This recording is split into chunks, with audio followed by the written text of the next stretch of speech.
Welcome to this explainer. Okay, so usually when we think about networking, our brains immediately go to, corporate boardrooms, stuffy conferences, or making awkward small talk over lukewarm coffee, right? But today, we're diving into some incredibly fascinating instructional materials that take this very adult concept and completely flip it on its head. They are translating it into essential, foundational social skills for kids. It's called the Architecture of Social Exchange, and honestly, it is completely rethinking how we teach children to communicate. So let's kick things off with a question that might actually challenge your assumptions about building connections. When should we actually start networking? I mean, if you ask most professionals out there, they'd probably say college, or maybe right when you're scrambling to land that first job. But the source material we're looking at today, it argues that the foundation for networking shouldn't start in early adulthood at all. No, it literally needs to begin on the playground. Section 1, Architecture of Social Exchange.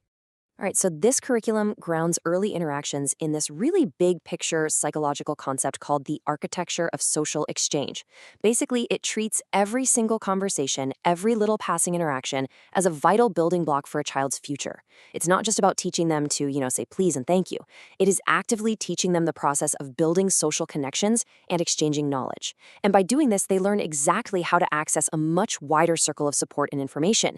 They are literally architecting their own social safety nets from a super young age. How cool is that?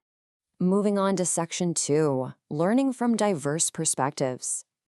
Now, you might be wondering, how on earth do we translate this high-level theory for a kindergartner? Well, it's done through these really short, focused modules. In one brief 5 to 6 minute video lesson titled What I Can Learn from Others, they introduce a massive core idea. And that idea is that every single person possesses unique perspectives. It teaches kids that different people simply have different knowledge, different experiences, and entirely different ideas to share with the world.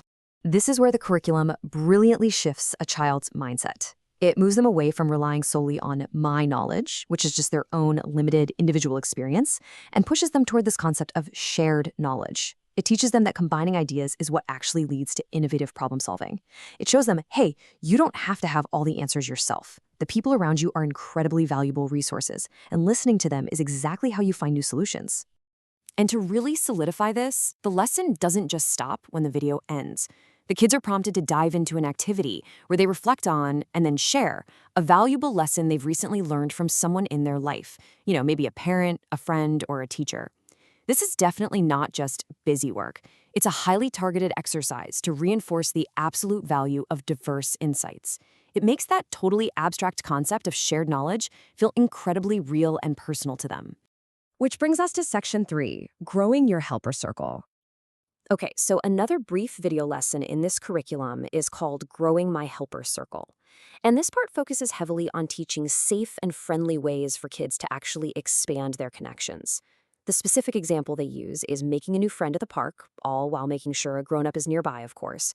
It takes what could be a really intimidating act, essentially cold approaching a stranger, and reframes it as simply growing your circle of helpers. They literally turn a potentially scary interaction into a super structured 3-step role play.